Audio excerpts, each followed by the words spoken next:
Imagine a brain that never felt anything at all.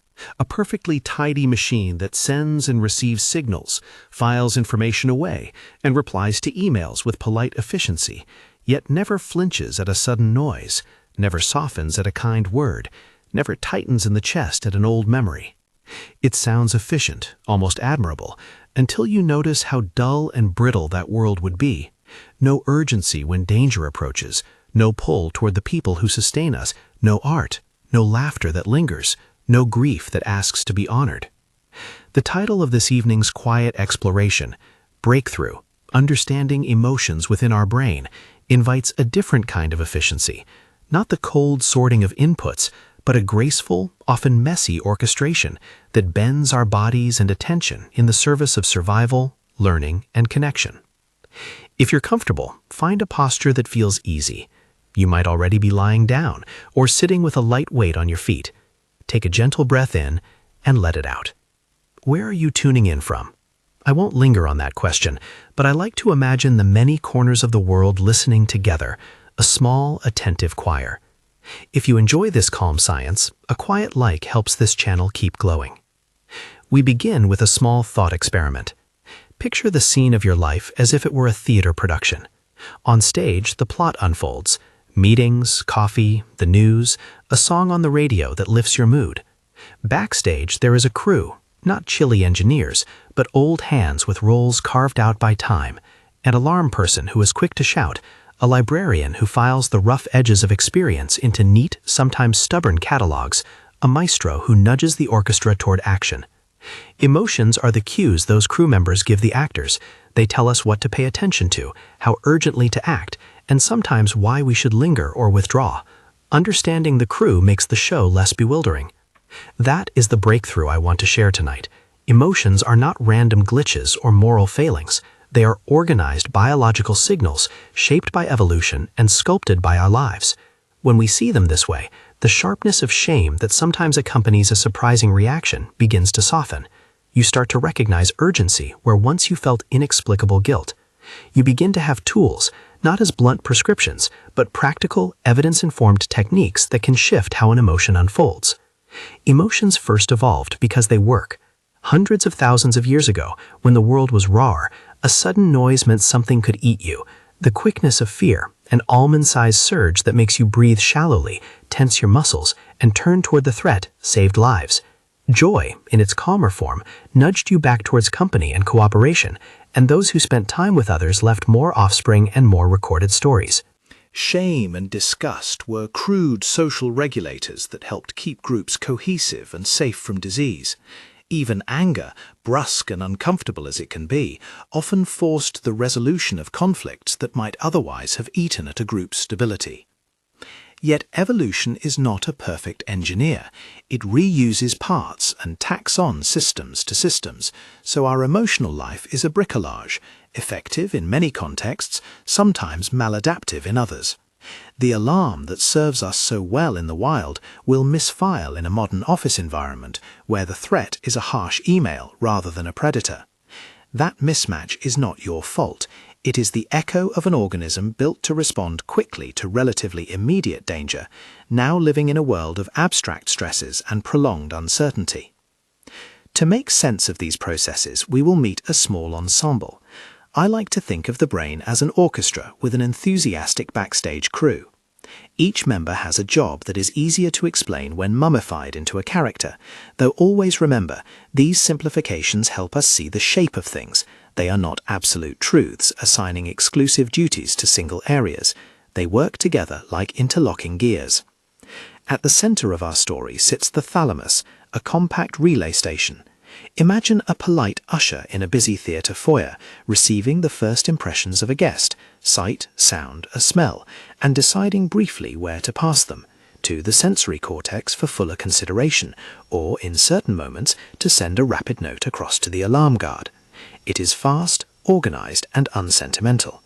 The thalamus rarely lingers on aesthetic choices. It is concerned with routing. Then there is the amygdala, often described as an almond-shaped cluster, but to me it is more like the security guard who sits with a hand permanently poised on the alarm bell. It has a knack for detecting threat and urgency. When something looks like trouble, a sudden bark, a raised voice, a look of anger on a colleague's face, the amygdala can flag it in a heartbeat, sometimes before the rest of the brain has finished asking, "Is this really a danger?"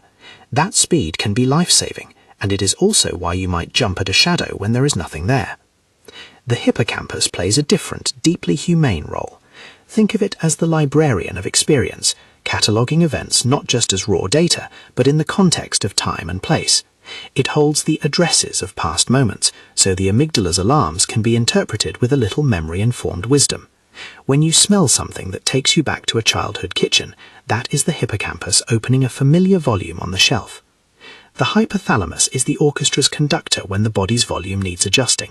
It doesn't conduct melodies, it modulates the instruments beneath the skin, heartbeat, digestion, hormonal secretions, and the sympathetic and parasympathetic branches of the autonomic nervous system. It is a busy, efficient manager of visceral states. When your chest tightens and your palms get clammy, the hypothalamus is often at the controls, sending the appropriate signals to prepare you for action or recovery. Above them, moderating and sometimes protesting, is the prefrontal cortex, the calm manager or therapist who can step in with reasoned assessment, planning, and inhibition. It is the part of the orchestra that reads the sheet music, anticipates the next bar, and sometimes says gently, "not so loud," when an alarm has overreacted. This area takes longer to weigh options. It needs time and information. That is deliberate and necessary, but it also explains why you may feel compelled to act before you have had the chance to think. Nestled within is the insula, the interior sensor that listens to the body as a mirror listens to a face. It tells you how your chest feels, whether your stomach is fluttering, and it colors the raw sense of being, what neuroscientists call interoception.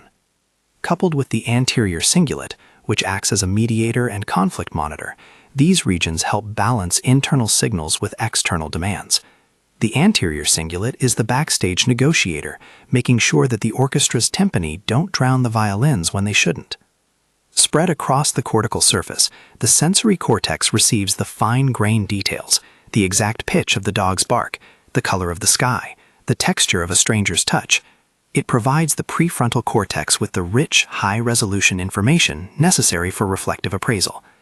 And then there are several other players, the nucleus accumbens, which crops up where we talk about pleasure and motivation, and distributed networks that knit perception, memory, and valuation together.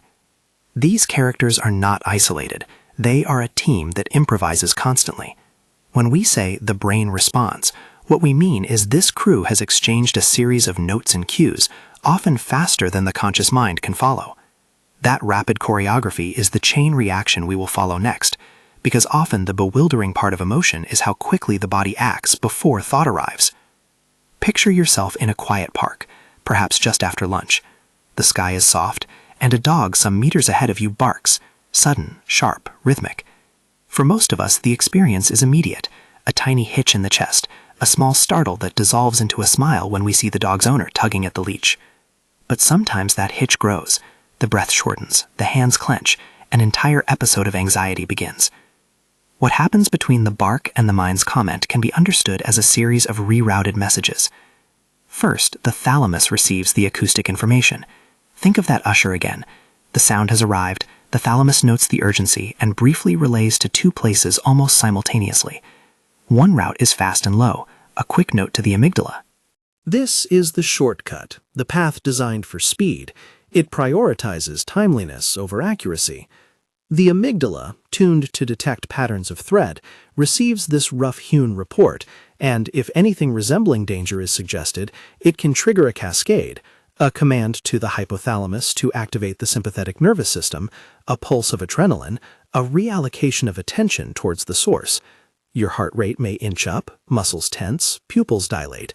The body prepares to respond long before words form. The other route is slower and more deliberative. The thalamus also passes the signal to the sensory cortex and onward to the prefrontal regions, where higher resolution analysis can occur. Here the brain asks more carefully, is that bark from an unfriendly dog? Is the dog leashed? Is the owner calm? Was the sound actually a branch snapping? This cortical route favors accuracy over immediacy and, crucially, can override the initial fast alarm if the context indicates safety. It is often the prefrontal cortex that says, "Relax, it's all right." And when it does, it sends inhibitory signals that then dampen the amygdala's urgency, helping the hypothalamus shift gears from prepare for fight or flight to return to baseline. Those milliseconds between the thalamic dispatch and the prefrontal correction are the theater of much human experience. They explain why you sometimes act before you think, and why a memory of an old fright can color a present moment with disproportionate anxiety. The speed of the amygdala is useful, but without the prefrontal cortex's appraisal, it lacks nuance. It helps to imagine the amygdala as an alarm that prefers false positives to false negatives. From an evolutionary viewpoint, better to shout fire when there is only steam than to remain mute when flames lick the stage. The prefrontal cortex brings context and cost-benefit thinking. Is this alarm helpful here, or is it a relic pinned to a memory that no longer applies? But this interplay is not purely cognitive. Bodies are not passive backdrops. As the hypothalamus orchestrates the autonomic response, hormones and neuromodulators pour into the bloodstream.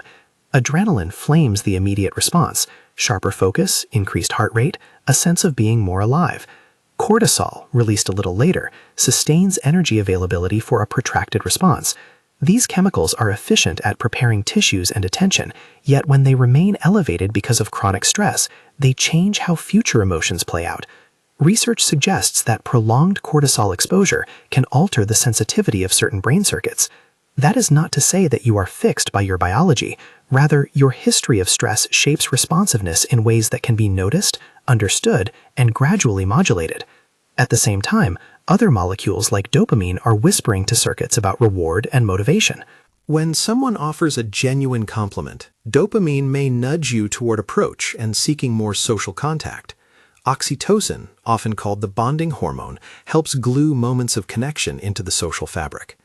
GABA, an inhibitory neurotransmitter, helps the orchestra quieten when the moment calls for calm. Glutamate, by contrast, is an excitatory push, making neurons more likely to fire. Each chemical is a contributor to the scene. None of them alone causes an emotion, but together they color the texture of experience. There is a delicate choreography between these chemicals and the crew's structures. Sometimes the chemistry amplifies a response that is contextually appropriate. Other times it tilts the system toward a particular mood or reactivity. That is why a lack of sleep, which alters dopamine and cortisol levels among others, makes us more irritable and less patient. That is why a warm, safe hug can feel stabilizing. The combination of oxytocin and physical contact soothes and recalibrates. As we trace this chain from thalamus to amygdala to hypothalamus and back again through cortex, we see both the marvel and the frustration of the system. It is a design that favors quick survival decisions and yet is exquisitely sensitive to history and context. It is why a mundane work email marked urgent can trigger the same circuitry that once prepared our ancestors for imminent danger. Evolution equips us with an alarm system that is not tailored to modern inboxes, and without that realization, we can misinterpret our reactions as personal failings. I like to pause here and notice something with you. There is nothing clinical in this request, merely an invitation to attend. If you would like, bring to mind a small, recent moment in which you felt an emotion that surprised you, perhaps irritation at a cut in a queue, or a quick bright joy at a song on the radio. Feel where that emotion sits in your body for a moment. Name it if naming helps. You might notice warmth in the chest, a tightness in the throat, a lightness in the limbs. Naming, research suggests, is a simple and effective first step in creating distance between sensation and reaction. Even that small act of noticing engages the prefrontal cortex in the conversation and slightly alters the course of the cascade. It is important to acknowledge that for many people, certain reactions are not small or fleeting, but chronic and hard to bear. If anything I described tonight resonates in a way that feels distressing or overwhelming, consider gently reaching out for support from a trusted professional or someone whose presence you find steady.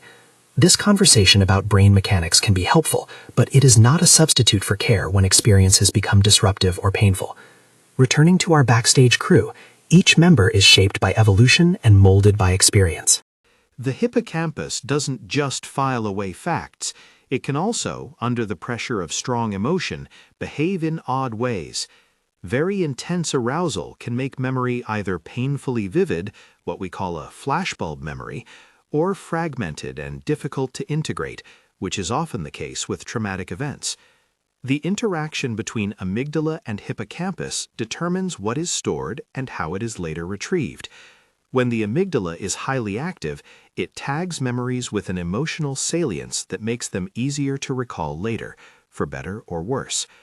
What emerges from this pairing of speed and analysis, chemistry and context, is a model that feels less like a single light switch and more like a complex, adjustable system. The breakthrough, then, is not just in naming these parts, but in appreciating that they can be engaged in different ways. Small habits influence chemistry. Slower breathing nudges the autonomic tone away from sympathetic arousal towards a parasympathetic rest. Adequate sleep repairs neurotransmitter balances and consolidates memory in healthier patterns. Social contact buffers stress via co-regulation. Cognitive reappraisal, a gentle reframing of a situation, recruits the prefrontal cortex and can diminish the amygdala's loudness. None of these are magic keys. Research suggests their effects vary, yet together they offer a practical toolkit that increases our repertoire of responses.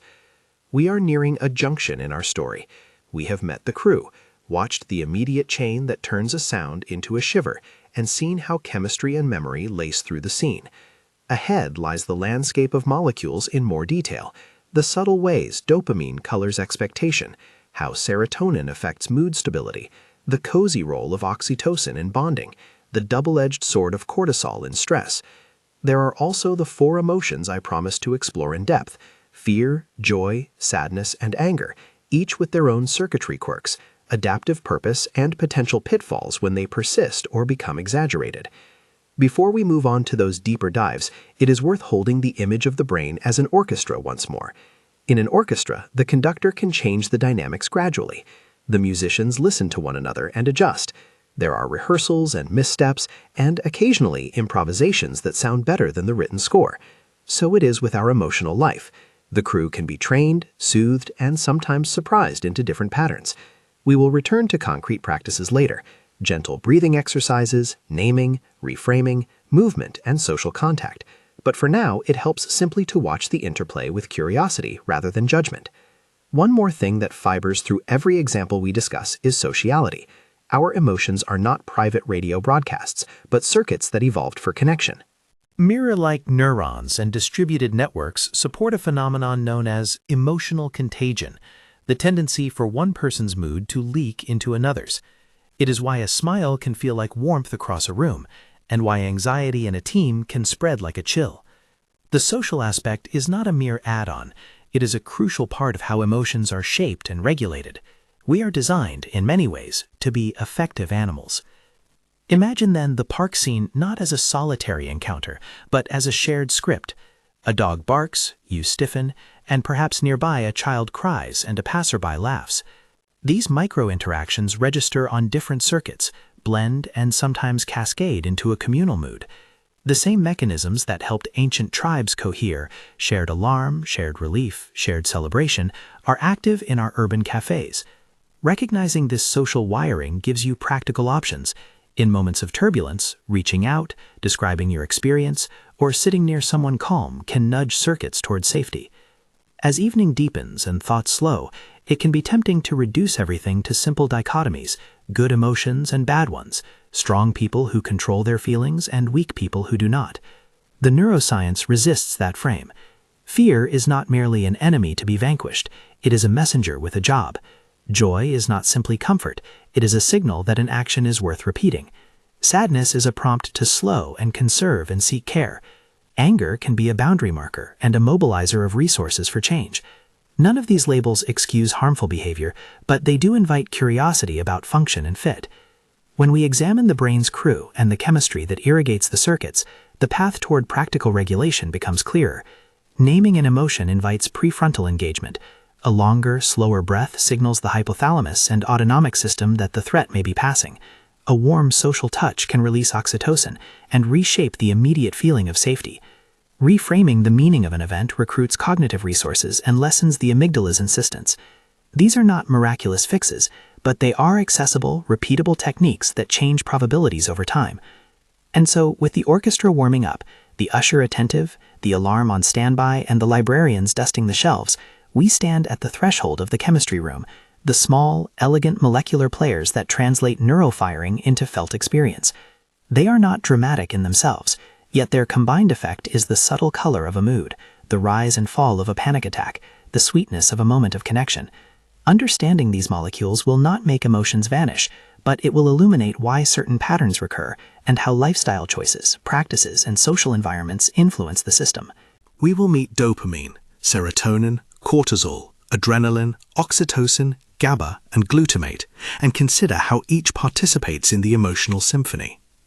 We will also follow the individual stories of fear, joy, sadness, and anger, their circuitry, their adaptive functions, and the way they sometimes misfire. For now, keep the park scene in mind, the thalamus as the usher, the amygdala as the security guard, the hippocampus as the librarian, and the prefrontal cortex as the reflective manager. It is a simple cast, but together they begin to explain why you might jump before you think, laugh before you know why, or find a small, unexpected tenderness at a song. Let us breathe together once more, gently. Notice how the chest rises and falls. If you find a small tightness where an old memory tends to live, see it with kindness. The brain is not a fault to be fixed, but a craftsman at work. Sometimes the tools are blunt, sometimes fine. Understanding the tools gives us better ways to hold them. Let us step gently now into the chemistry room, the small, patient mechanisms that translate spikes of electrical chatter into the felt textures of mood. If the crew are the actors and the conductor, the molecules are the stagehands who dim the lights, pour the tea, and sometimes sneak a flask of something stronger into the wings. They are not mystical masters, they are practical contributors. Meet them as friends with peculiar jobs. Dopamine is the anticipatory spotlight. It brightens when you expect something worth pursuing. The ping of a message you have been hoping for, the little thrill of deciding to learn something new, the motivation that nudges you to stand up and go for a walk. It is not simply pleasure in the way we often shorthand it, rather it signals prediction and incentive. Dopamine helps prioritize the actions that are likely to matter, and its rhythms are sensitive to novelty, expectation, and reward prediction. That is why the promise of something good, a future holiday, or the thought of a cup of tea can feel almost as energizing as the thing itself. It is also why small rewards scheduled irregularly, a compliment at work, a surprise call from a friend, can feel particularly buoying. Serotonin is more like the background lighting technician who keeps the scene steady. It contributes to mood stability, appetite, sleep regulation, and the sense that things are broadly manageable. Research suggests serotonin supports patient-considered behavior and social cohesion. Low, disrupted, or mistimed serotonin signaling does not by itself cause sadness or depression, but shifts in serotoninogenic tone can make it harder to regulate mood and dampen resilience. Sleep, bright daylight, and regular routines help keep this system in tune.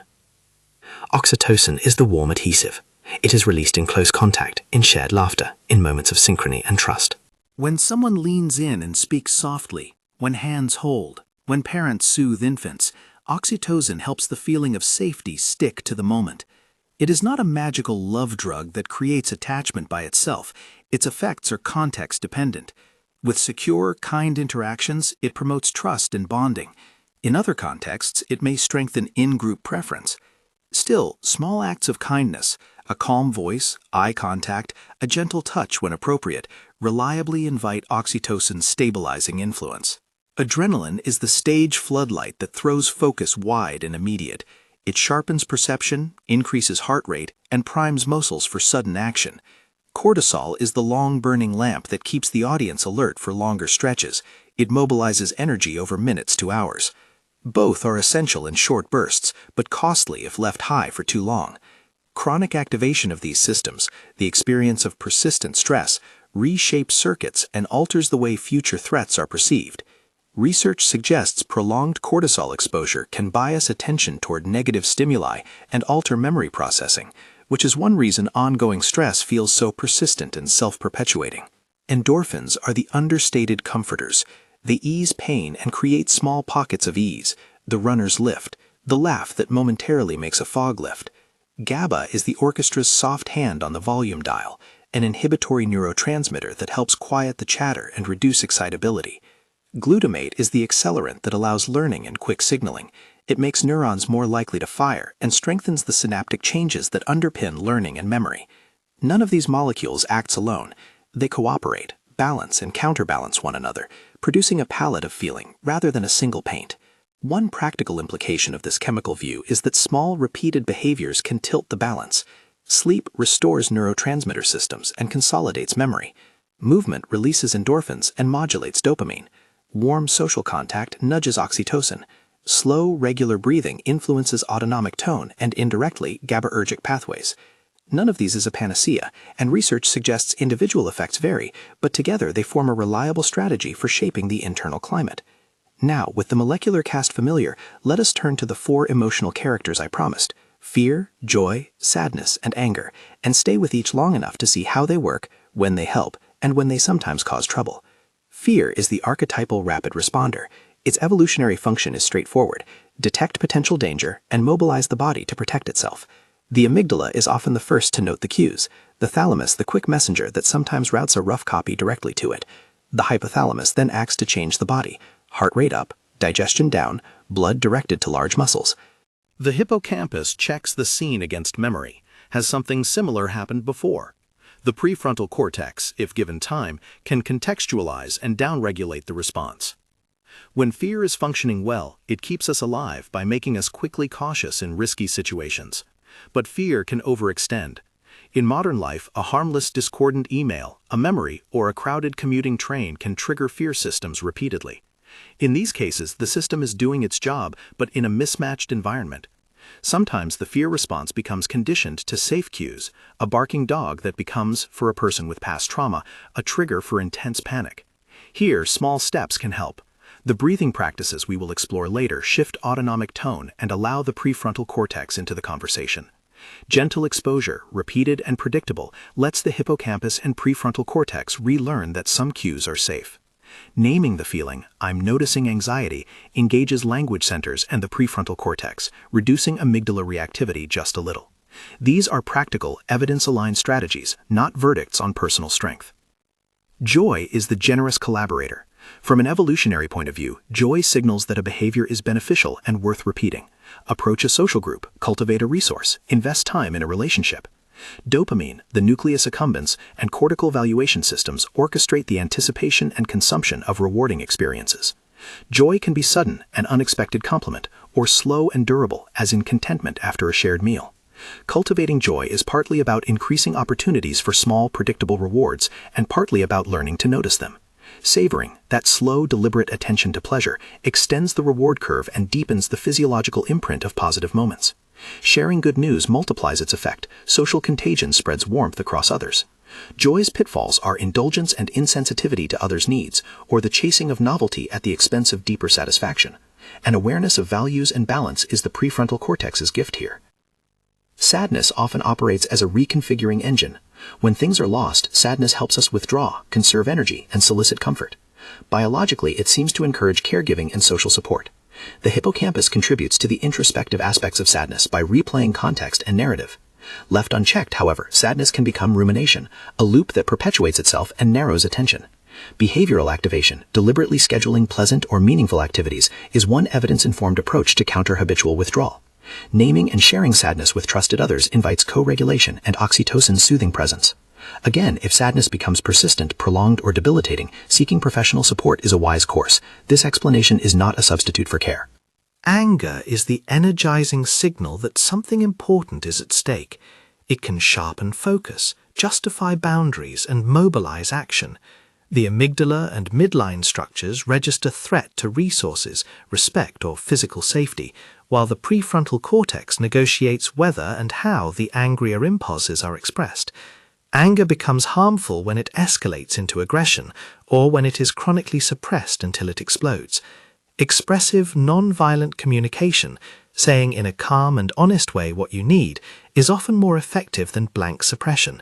Simple strategies like a timeout, deep breathing, or reframing the interaction, imagining the other person's perspective, create space for prefrontal processing and reduce the chance of regrettable actions. Across all 4 emotions, a few patterns repeat. Fast circuits favor survival, slower circuits add nuance, chemistry colors scale and duration, Memory and learning shape the thresholds, and culture and language sculpt how, when, and where emotions are expressed. Let us not moralize. Feeling is not failing. Instead, feelings offer information, sometimes blunt, sometimes fine-grained, about what matters to us. Memory, in particular, is a fascinating partner of emotion. Strong affective arousal tends to tag an experience as important, making it more likely to be remembered vividly. Those so-called flashbulb memories can feel indelible, but research suggests they are not always accurate in detail. Their vividness is often accompanied by reconstructive errors. In other words, the confidence of a memory is not a guarantee of exactness. Emotional memory is also subject to reconsolidation. When we recall an event, the memory trace can be temporarily malleable before it restores. Some therapeutic approaches leverage this window to help update traumatic memories with safety information. Though we must be cautious in our language here, these are evolving scientific areas, and if any of this resonates with personal trauma, professional support is recommended. Trauma deserves gentle attention. Extremely intense or prolonged experiences can fragment memory, embed high-amplitude fear responses, and make ordinary cues trigger outsized reactions. If this is part of your story, please consider reaching out to a trusted clinician or support network. Professional care can look like many things, and a compassionate practitioner can help tailor approaches that honor your pace. Our conversation tonight may help map the landscape, but it cannot replace the guided work that trauma often requires. So how do we turn understanding into practical change? The prefrontal cortex is our ally in this work. It grows stronger with practice.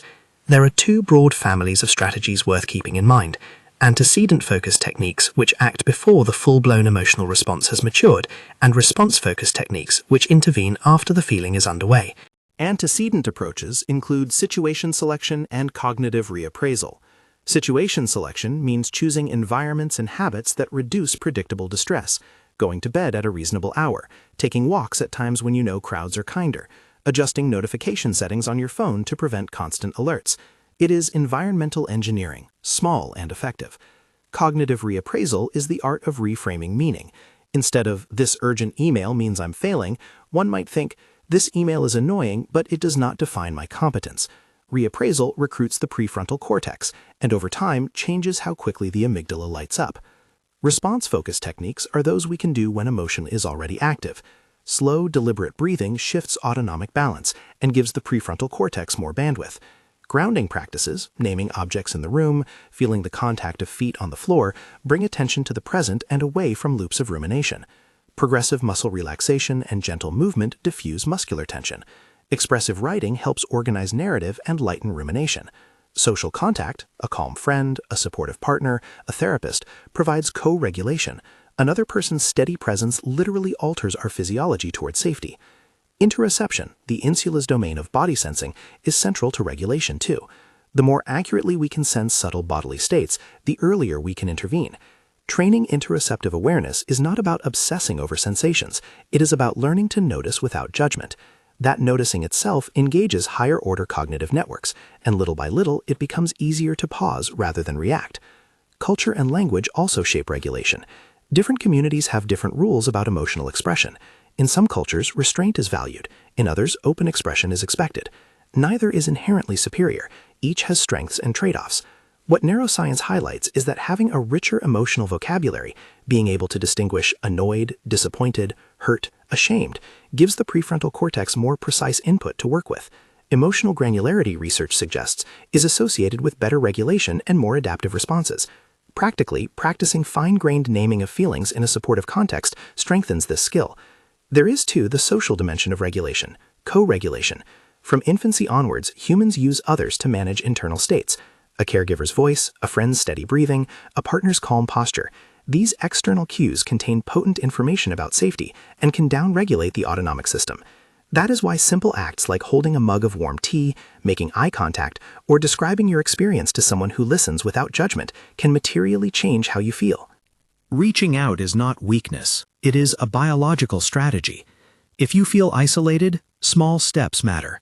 A message to a friend, a short phone call, into feeling. If you are comfortable, settle again into a posture that feels easy. Allow your shoulders to be soft. Close your eyes if that helps, or soften your gaze. Bring to mind a mild emotion you have felt recently, nothing overwhelming, perhaps a small irritation or a flicker of pleasure. Picture it clearly but with the kindest attention. Notice where it is in the body. Is there warmth in the chest, a lightness in the throat, a tightness in the stomach? Name it silently. This is irritation, or this is small joy. As you name it, breathe slowly in through the nose for 4 counts and out for 6. Allow the exhale to be longer, not forced, simply longer. With each out-breath, imagine the hypothalamus receiving a gentle message that it is safe for now. Continue this for 3 breaths. Notice what changes. Perhaps the tightness loosens by a fraction. Perhaps a little space opens around the feeling. Naming has engaged the prefrontal cortex. The breath has signaled a move toward parasympathetic tone. Attention has shifted from story to sensation. That little shift is not a cure, it is an opening. It is repeatable, accessible, and remarkably effective when practiced over time. A few practical suggestions to carry from tonight. Prioritize sleep where you can. It is the most reliable restorative for the chemistry room. Move in ways you enjoy. Even short walks change dopamine and endorphin patterns. Keep small social rituals, a weekly call, a shared meal, to harness oxytocin and co-regulation. Practice naming emotions and reappraisal. Language is a tool that strengthens the prefrontal cortex's hand. Reduce predictable noise where possible, phone notifications, late-night emails, caffeine close to bedtime. These are simple, low-cost interventions that nudge the system in beneficial directions. Let me pause to acknowledge a truth. Change is rarely linear. The brain is plastic and adaptable, but habits and histories are stubborn. Small gains accumulate, and occasional setbacks are part of the process. Approach your progress with curiosity rather than judgment. The orchestra will have off nights. The maestro will misread a bar. That is part of life. We have traced a path from a thalamic usher to the amygdala's alarm to the prefrontal cortex's deliberative interventions, surveyed the chemical technicians who tint our moods, examined 4 primary emotions and how they help or hinder, and explored memory's intimate entanglement with feeling. We have also touched on regulation strategies, social co-regulation, and practical habits that support a calmer internal climate. That is the practical breakthrough, understanding not as an abstract map, but as actionable knowledge that increases options when feelings arise. Before we close, one more brief invitation to practice together, this time a slightly longer noticing. If you feel grounded enough, bring to mind any current worry or small preoccupation. Allow it to be present and find where it sits in the body. For a moment, place a hand gently where the sensation lives, perhaps on the chest or the belly. Feel the warmth of your hand. Feel the rhythm of breathing under your palm. Breathe in for 4 counts, hold gently for 2, and breathe out for 6. On the out-breath, imagine the hypothalamus and vagal circuits hearing the signal that you are attending and that for this moment the danger is signaling is manageable. If any strong imagery arises, or if the sensation becomes overwhelming at any point, stop and seek support from a trusted person or a professional if needed. This practice is a small aid, not a solution for intense distress. If this exploration has offered you a little calm or curiosity, and you would like more quiet science like this, consider subscribing. It helps this channel keep offering these gentle stories. As we end, hold the image of the brain as an orchestra one more time. The usher who roots, the alarm who shouts for safety, the librarian who shelves memory, the conductor who nudges the body to move, the interior sensor who whispers of a flutter, and the manager who uses language and foresight to shape responses. They are not enemies. They are craftsmen and colleagues doing their best with the tools they have been given. Learning their languages, naming sensations, noticing breath, inviting kindness, shaping small habits is how we join the rehearsal and slowly conduct a kinder, steadier performance. Rest if you can, with the knowledge that feelings are neither shameful nor arbitrary. They are messages from an ancient and ingenious system, and with a little attention we can learn to listen with curiosity and respond with care. Sleep well.